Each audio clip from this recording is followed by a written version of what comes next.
剛剛進入新年，川普總統就給全世界帶來了震驚，發動了一場可以說是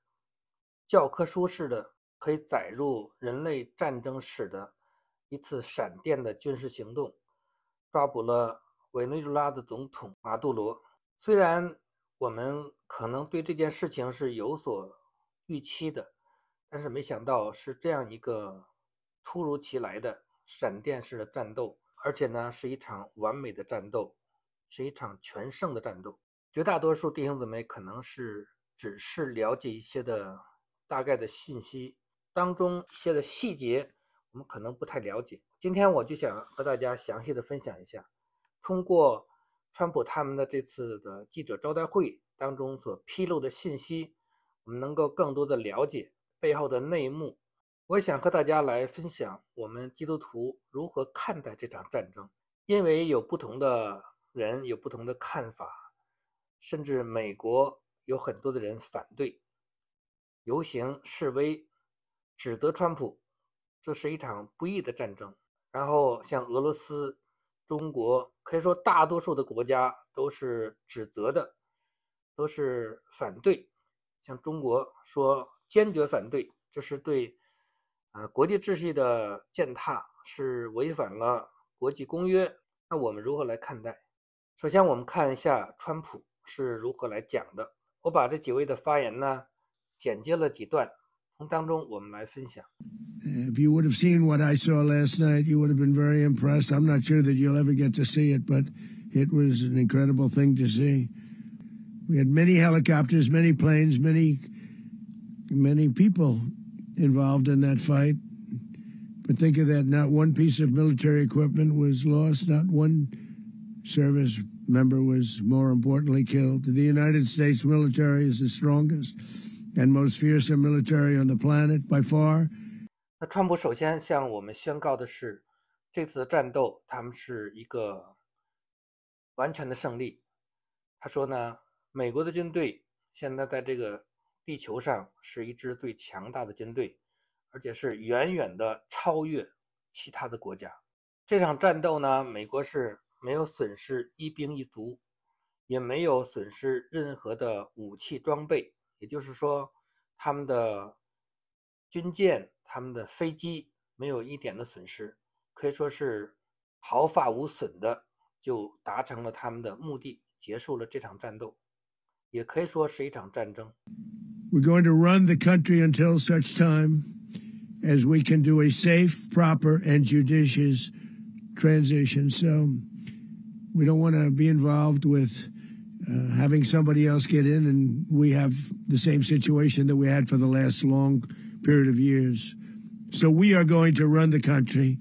until such time as we can do a safe, proper, and judicious transition. 那戰爭結束了，接下來的事情可能是人們更加關心的，就是川普他們要怎麼來處理，對待委內瑞拉他們怎麼樣來安排。川普明確地告訴我們，他們要接管委內瑞拉，而且呢是一個不會很短的時間，因為很多事情要處理，直到將來有一個和平的一個安全的一個交接，也就是說交接給新的政府、新的政權，將來要產生一個新的政府、一個總統。在這個順利交接之前，川普的團隊要接管、要管理委內瑞拉，而且呢，川普他說他不希望有更多的其他的人來介入，也就是說川普他要獨立的委派人員來接管委內瑞拉，不讓聯合國、不讓其他的國家參與。可能有人會覺得太霸道了吧，憑什麼你自己來處理？那這就是川普他的做事的風格。那這樣做對不對呢？我認為是完全正確的。因為現在的聯合國，現在的很多的國家，他們只要一參與這個事情呢，就難辦了，肯定是陷入混亂。We're going to have our very large United States oil companies, the biggest anywhere in the world, go in, spend billions of dollars, fix the badly broken infrastructure, the oil infrastructure. 接着川普就講到了重建委內瑞拉，因為現在委內瑞拉這些的石油工業受到了破壞，也不是因為這場戰鬥破壞的，而是因為長期這些的管理不善，很多的石油的这些設備已經的腐爛，在非常壞的一種狀態。那這些的石油的設備其實呢也本來就是美國建造起來的，而且呢美國有幾家非常大的石油公司投入了巨大的資金，但是呢後來因為在委內瑞拉他們的這種社會的改造，就像當初在中國發生的社會主義改造，就是以國家的名義沒收這些私有的財產，在委內瑞拉也同樣發生了。那美國幾家的石油公司在委內瑞拉的數億美金的資產被委內瑞拉沒收，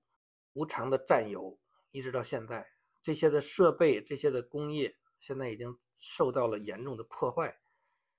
川普說，他們這些石油公司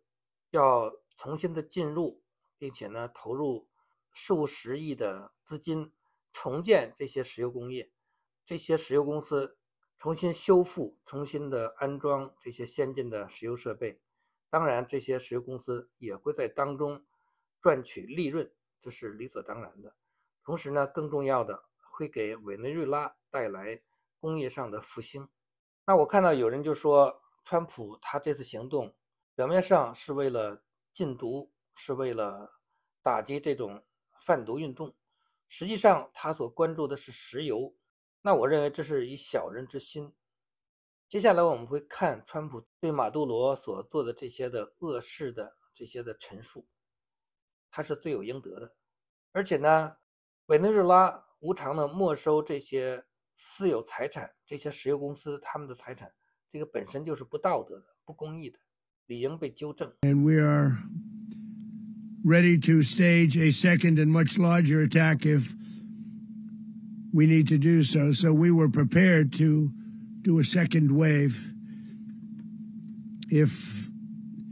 we needed to do so. We actually assumed that a second wave would be necessary, but now it's probably not. The first wave, if you'd like to call it that, the first attack was so successful, we probably don't have to do a second, but we're prepared to do a second wave, a much bigger wave, actually. 那接下来會不會還有繼續的戰鬥呢？現在呢是一個未知數。川普他這裡邊講得很清楚了，他們其實已經做好了第二波攻擊的準備。為什麼要有第二波的攻擊？那就要看委內瑞拉他們接下來他們的反應。從官方的反應來說，這個副總統他現在已經臨時的代理總統，這個女人她所說的話呢，就是他們要捍衛國家的主權，要求美國釋放馬杜羅，也就是說他們一意孤行的要繼續與美國為敵。川普的意思就是說，假如他們還是這個態度，那美國還會有接下來第二輪的攻擊，而且呢第二輪的進攻規模會更加的大，更加的猛烈，那就取決於他們的態度。但是從民間我們可以看到，絕大多數的老百姓他們是非常的歡欣鼓舞的，他們是非常的感謝美國，因為他們知道，他們已經看見了，深深的體驗到了這個獨裁政權對他們的欺壓，帶給國家的這種災難。所以呢，老百姓是舉雙手歡迎美國對這個馬杜羅政權的摧毀的。那接下來就要看殘餘的這些的勢力，他們是不是能夠審時度勢，乖乖的交出政權，讓美國接管。假如他們負隅頑抗的話，那接下來的第二輪的進攻會讓他們承受不起。Maduro was the kingpin of a vast criminal network responsible for trafficking colossal amounts of deadly and illicit drugs into the United States. He personally oversaw the vicious cartel known as Cartel de las Solas, which flooded our nation with lethal poison, responsible for the deaths of countless Americans, many, many Americans, hundreds of thousands over the years of Americans died because of him. 那接下來川普就告訴我們他為什麼要抓捕马杜罗。他說美國人成千上萬、幾十萬的人每年死亡，受到这種毒品的毒害，这個罪魁禍首就是马杜羅，他是一個 key person， 他是一個主要販毒的頭領。表面上他是一個國家的總統，實際上他就是販毒集團的老闆，他給美國帶來了巨大的傷害，所以馬杜羅理當受到審判，他將要在美國接受審判，到時候他的罪行會公布天下。For many years after his term as president of Venezuela expired, Maduro remained in power and waged a ceaseless campaign of violence, terror, and subversion against the United States of America, threatening not only our people, but the stability of the entire region. 另外，川普告訴我們，馬杜羅他應該到期下台。本來這個選舉的結果他是失敗的，但是呢，他用一種詭詐的辦法，強行的宣布他當選，這個是完全的非法的。也就是說，他本來就是一個非法的總統，他用這種強權、強盜的這種手法，竊取了這個選舉的結果，而且呢，用一種暗箱操作的方式，就強行的公布他得勝。而且接下來呢，他用更加的殘暴的方式統治這個國家。川普說，他不但是給委內瑞拉帶來災難，而且呢，他也是整個這個地區不安定的因素。我們很多弟兄姊妹可能對委內瑞拉不是很了解。我們如果從地圖上看呢，委內瑞拉是南美洲最北端的一個國家，它的領土面積是挺大的，而且它的人口也不少，也是這個地區可以說最大的一個勢力，而且這個勢力呢是站在邪惡的一方的。這個國家一向就是敵對美國，可以說是在美國的後院一個強盜。他的盟友呢就是俄羅斯，就是中共。可以說這個委內瑞拉雖然它不是邪惡軸心的一員，但是呢在當中的參與度是極高的。這個委內瑞拉它和中共有很多的交集，也同時呢他們也是互相的支持。中共從委內瑞拉買了大量的石油，一方面這些石油呢對中共來說非常重要，是他們不可缺少的物資。另外呢，中共通過購買石油，從經濟上等於支持了馬杜羅，這是一個最大的經濟的來源。而且我們可能不知道，委內瑞拉它的石油的儲量是世界石油總儲量的1/5，這樣的一個小小的國家居然有這麼巨量的石油的儲量，而且它的石油呢質量是非常的高的，是優質的石油。所以說委內瑞拉它的不管是從它的石油儲量上，還是它的地理位置上，都是有非常重要的戰略的地位。所以呢，俄羅斯、中国他們和委內瑞拉有這樣密切的合作的關係。委內瑞拉現在對美國已經造成了極大的威脅，川普一定要對委内瑞拉採取行動。對委內瑞拉採取行動，抓捕馬杜羅是美國優先的政治考量，也是對區域安全的一個貢獻，具有非常大的戰略的意義。